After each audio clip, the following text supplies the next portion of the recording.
We are expecting a vote tomorrow afternoon on a continuing resolution, essentially to keep the government funded and avoid a shutdown that would otherwise happen tomorrow night at midnight. This evening, Democratic Senate Leader Chuck Schumer set off a proverbial Roman candle inside a phone booth when he announced that he will vote for the continuing resolution to keep the government funded. This after a furious day of lobbying Democratic senators for them to vote no, to let the Republicans shut down the government if they weren't going to work with Democrats to do anything substantively to change course.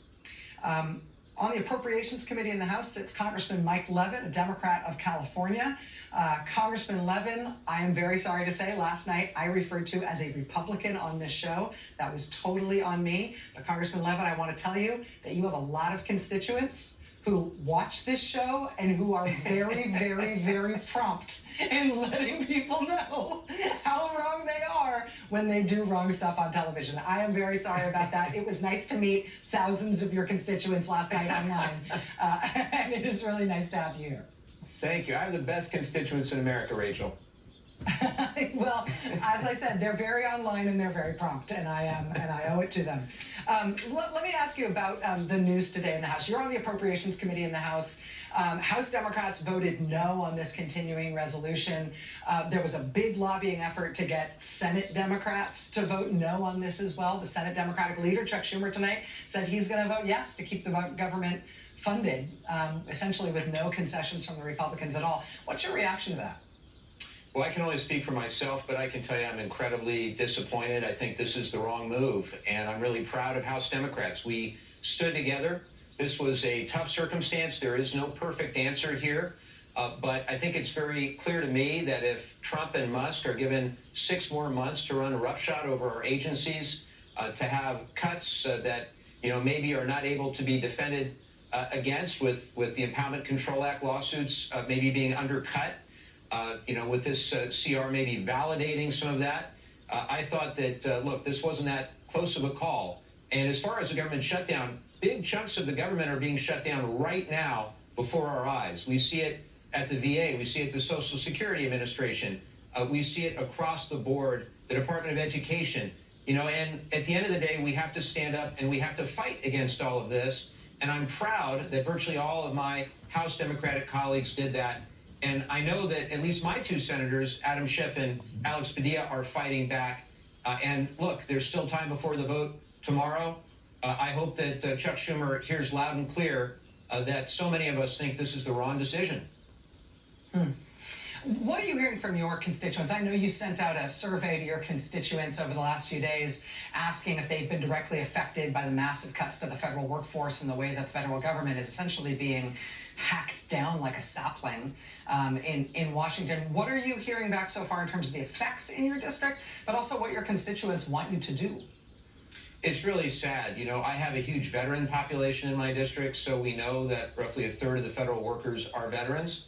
And a lot of the people who are getting let go are veterans. And I think it's all about the personal stories, whether it's the veteran that loses their job or no longer can get the health care the way that they're used to, or whether it's the senior who doesn't have access to Social Security the way that they used to, or the children that don't have the nutrition assistance that they need to have enough to eat. The real world toll that this is taking on people, I think, is the most important thing. It's not even about Democrats and Republicans as much as it is the people that we represent. And it's just a tragic, tragic situation. And my hope is that we can continue to tell those stories, Rachel, ultimately the people that are impacted by this. I want to ask about something that you referenced in terms of the court orders that we are seeing. We're now starting to see really, really consequential orders, particularly from federal courts, ordering the reinstatement of fired workers. We had a really big ruling today in a federal court in California, in Northern California. We've just in the last few minutes had word of another really, really important ruling along those same lines from a federal court in Maryland. We're going to have details on that in just a moment. We're just making sure that we're crossing all our T's and dotting all our I's on that. But we're also seeing from the president's top campaign donor, Elon Musk, from a lot of people around the president, we're seeing efforts to undercut the judiciary, efforts to say that individual judges are illegitimate or shouldn't be allowed to rule on certain cases, that judges ought to be fired, they ought to be impeached if they have ruled against Trump, even on procedural matters. I wonder what you think about the balance of what courts are doing to constrain what's happening at the administration level, but also the attacks on the courts that we're seeing in response to that expression of authority.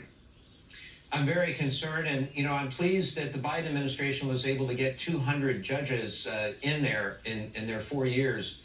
But this is one of the reasons that I'm so adamantly opposed to the Republican CR, because it could be seen as validating a lot of what Trump and Musk have been doing. It could be seen retroactively as validating a lot of these actions, which I think are clearly in violation of the Impoundment Control Act, along with other federal laws like the Anti-Deficiency Act. And we have to do everything we can to fight back. And the reality, Rachel, is we have an alternative. There is a real alternative, and that is a 1-month clean continuing resolution so that appropriators like me can actually come to the table. There was no effort by Republicans whatsoever to try to get a single Democratic idea incorporated into that bill.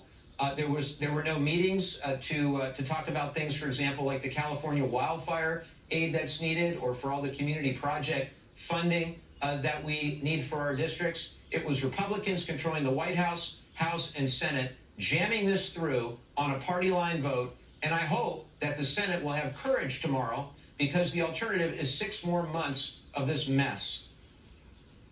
Yeah, I think that Senator Schumer has set something off tonight in Democratic politics. The reaction to him saying that he's going to vote for that CR, I'm not sure he knew to expect. As you point out, that vote's going to be tomorrow afternoon. There's a lot of time between now and then. We'll see if those Senate Democrats can be shifted. Congressman Mike Levin, Democrat of California, I really appreciate you being here, sir, and being so understanding and forgiving me. Next time I'm in California, I owe you. I'm forgiven. Thank you. I owe you a drink at least.